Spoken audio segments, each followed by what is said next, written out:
अस्सलाम वालेकुम स्टूडेंट्स। हम केमिस्ट्री के चैप्टर 6 को डिस्कस कर रहे थे, सॉल्यूशंस को।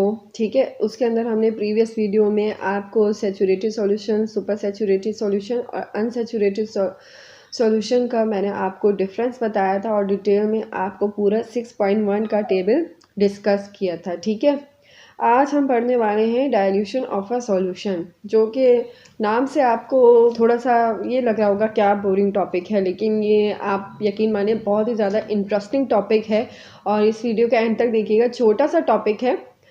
चलिए इसको स्टार्ट करते हैं। Dilution of a solution. अच्छा, डाइल्यूशन से मुराद क्या है कि क्या होते हैं dilutions solutions.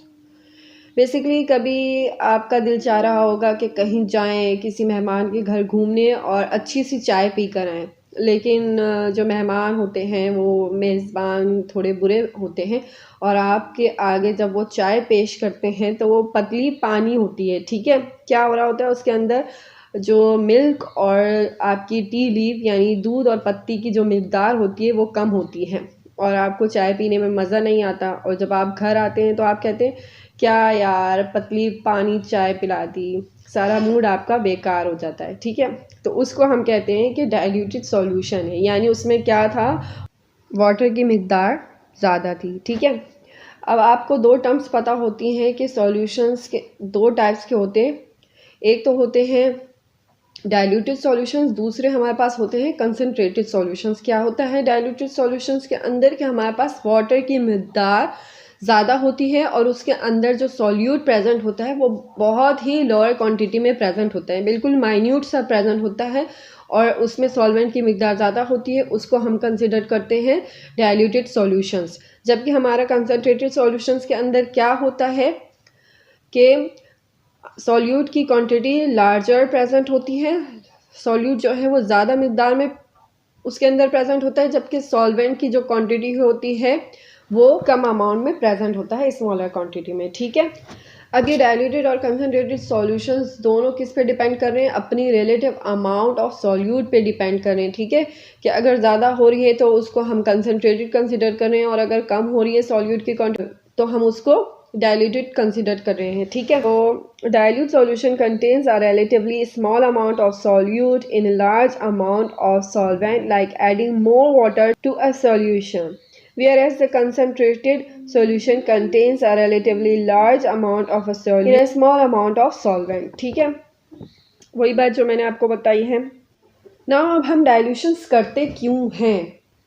Dilutions of a solution is a necessary process in laboratories. क्या है, एक बहुत ही ज़्यादा ज़रूरी प्रोसेस है लेबॉर्ट्रीज के अंदर। अब हम इसको किस तरह यूज़ कर सकते हैं। लेबॉर्ट्रीज के अंदर होता क्या है कि आपके जो स्टॉक सॉल्यूशंस हैं यानी कंसनट्रेटेड सॉल्यूशंस को हम सेव कर लेते हैं, स्टॉक कर लेते हैं अपने पास, और जब हमें प्रैक्टिकल्स के लिए या एनालिसिस के लिए, सिंथेसिस के लिए जब ज़रूरत पड़ती है तो हम उसी स्टॉक सॉल्यूशन से ले अपनी डिज़ायर कंसंट्रेशन का सॉल्यूशन बना सकते हैं बाय द डाइल्यूशन। ठीक है, और इसके लिए हमें एक फैक्टर अप्लाई करना होता है जिसको हम डाइल्यूशन फैक्टर कहते हैं, जिसके थ्रू हम किसी भी सॉल्यूशन को प्रिपेयर कर सकते हैं। ठीक है, लेबॉर्ट्रीज के अंदर लैब अटेंडेंट्स इसको यूज़ करते हैं। ठीक है, for the practical, for the analysis और फॉर द सिंथेसिस। ठीक है, नाउ हम सीखेंगे कि हम किस तरीके से एक डाइल्यूटेड सॉल्यूशन को अपनी लेबॉर्ट्री के अंदर प्रिपेयर कर सकते हैं। Preparing dilute solution in a laboratory, we can make a dilute solution from a concentrated solution by using formula concentrated solution is equals to dilute solutions. ठीक है, हम किस तरीके से अपनी लेबॉर्ट्री के अंदर डाइल्यूट सॉल्यूशन को बना सकते हैं, उसके लिए हम फॉर्मूला यूज़ करते हैं M1V1 is equals to M2V2। यहाँ पर M से मुराद जो है आपकी मोलैरिटी है। मोलैरिटी क्या है, कंसनट्रेशन का एक यूनिट है। ठीक है, उसको हम आगे चल के डिस्कस करेंगे। और इसको M1 और V1 को हम C1 भी लिखते हैं, यानी कंसनट्रेशन से भी इसको रिप्रेजेंट कर सकते हैं। M1V1 की जगह हम C1V1 is equal to C2V2 भी यूज़ कर सकते हैं। ठीक है, बात एक ही है, मोलैरिटी लिखें या कंसनट्रेशन लिखें एक ही बात है। ठीक है, तो M1 से आपका क्या मुराद है, molarity of a concentrated solution जो हमारे पास स्टॉक में रखा हुआ होता है। ठीक है, कंसनट्रेटेड सॉल्यूशन होता है, उसका वॉल्यूम है। V1 और जबकि हम जो डाइल्यूटेड बना रहे होते हैं उसको हम M2 कंसिडर करते हैं यानी C2, और उसका वॉल्यूम हम उसको V2 कंसिडर कर रहे होते हैं, ठीक है। और सिंपली इसको हम मल्टीप्लाई करवाते हैं और हमें जो भी चीज़ कैलकुलेट करनी होती है उसको हम डिवाइड करवा देते हैं, ठीक है। So now here is first example is 6.1. How do you prepare 100 ml of 0.40 molar magnesium sulfate from a stock solution of 2.0 molar magnesium sulfate? ठीक है, आपसे कहा जा रहा है कि 100 ml के अंदर 0.40 मोलर का सॉल्यूशन प्रिपेयर करें, ठीक है। सवाल को आप समझें कि आपको स्टॉक कंसंट्रेशन की मोलैरिटी कितनी दी हुई है, 2.0 यानी 2 मोलर मोलैरिटी दी हुई है आपको मैग्नीशियम सल्फेट की कंसंट्रेशन आपको दी गई है, जबकि इसका वॉल्यूम आपको खुद लेना है क्योंकि इसमें से लेकर आपने डाइल्यूट करना है ना, ठीक है। एक कंसंट्रेटेड सॉल्यूशन के अंदर से ऐसा वॉल्यूम आपने निकालना है और आपको प्रिपेयर करना है 0.40 मोलर का 100 ml के अंदर सॉल्यूशन, ठीक है। तो आपके पास अगर आप फॉर्मूला ऊपर का देखें तो M1 से क्या मुराद है, कंसंट्रेशन है स्टॉक कंसंट्रेशन जो कि हमारे पास दी हुई है 2.0 मोलर। देन उसके बाद आपकी कंसंट्रेशन आती है जो हमें रखनी है, बनाने के बाद जो हमें रखनी है वो कितनी रखनी है, 0.40 मोलर मैग्नीशियम सल्फेट की, और हमें इसका वॉल्यूम रखना है 100 ml, ठीक है। अब हमें इसका कंसंट्रेटेड स्टॉक सॉल्यूशन का वॉल्यूम पता करना है कि हम कितना वॉल्यूम लें कि हमारा 0.40 मोलर का सॉल्यूशन बन जाए 100 ml के अंदर, ठीक है। तो आपने इसमें कुछ नहीं करना, सिंपली आपको फॉर्मूला अप्लाई करना है, फॉर्मूले के अंदर सारी वैल्यूज़ को पुट करना है। आपको इसमें पता करना है V1 यानी स्टॉक का वॉल्यूम मालूम करना है, स्टॉक कंसंट्रेटेड सॉल्यूशन का वॉल्यूम मालूम करना है। अब ये यहाँ पर 2 इससे मल्टीप्लाई हो रहा था, वहाँ जाके ये डिवाइड हो जाएगा और सिंपली जब आप इसको कैलकुलेट करेंगे तो आपके पास क्या आ जाएगा, 20 सेंटीमीटर क्यूब।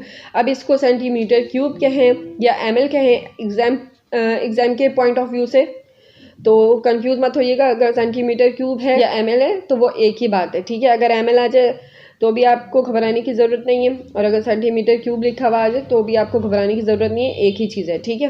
तो ये सिंपली इसका आंसर आ गया 20 सेंटीमीटर क्यूब। अब आफ्टर द कैलकुलेशन आपने कैलकुलेट कर लिया कि इतना वॉल्यूम हम लेंगे। अब आपने करना क्या है, आपने लेना है यही 20 सेंटीमीटर क्यूब वॉल्यूम लेना है, ठीक है। 20 सेंटीमीटर क्यूब का ऑफ 2 मोलर मैग्नीशियम सल्फेट, जो कि 2 मोलर मैग्नीशियम सल्फेट है उसकी कंसंट्रेशन, ठीक है, स्टॉक सॉल्यूशन की।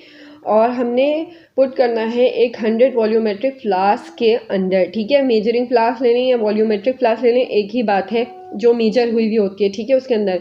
अब आपने इसमें 2 ml पुट करना है, आपने इसमें अपना स्टॉक कंसंट्रेटेड सॉल्यूशन, ठीक है, जो कि 2 मोलर का है, और हमें कितना बनाना है, 0.40 मोलर का, ठीक है। अब हम इसको क्या करेंगे, हम इसको मार्क तक क्या करेंगे, डाइल्यूट कर देंगे और इसको 100 ml का बना देंगे, ठीक है। फॉर एग्जाम्पल हमें 100 ml बनाना है तो हमने क्या करना है, 20 ml हमने स्टॉक कंसंट्रेटेड सॉल्यूशन लिया और हमें 0.40 मोलर का बनाना है, और इसमें हम पुट कर देंगे 100 ml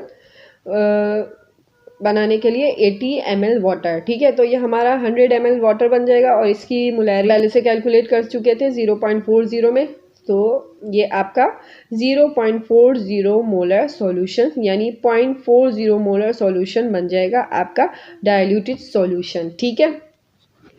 इसके नेक्स्ट वीडियो के अंदर मैं इसका नेक्स्ट एग्जाम्पल समझाऊंगी। वीडियो अच्छी लगी तो प्लीज़ मेरी वीडियो पर लाइक कर दीजिए, शेयर कीजिए, मेरे चैनल को सब्सक्राइब करना ना भूलें, बेल आइकन को प्रेस कर दीजिए ताकि मेरी हर न्यू आने वाली वीडियो से आप अपडेट रहें।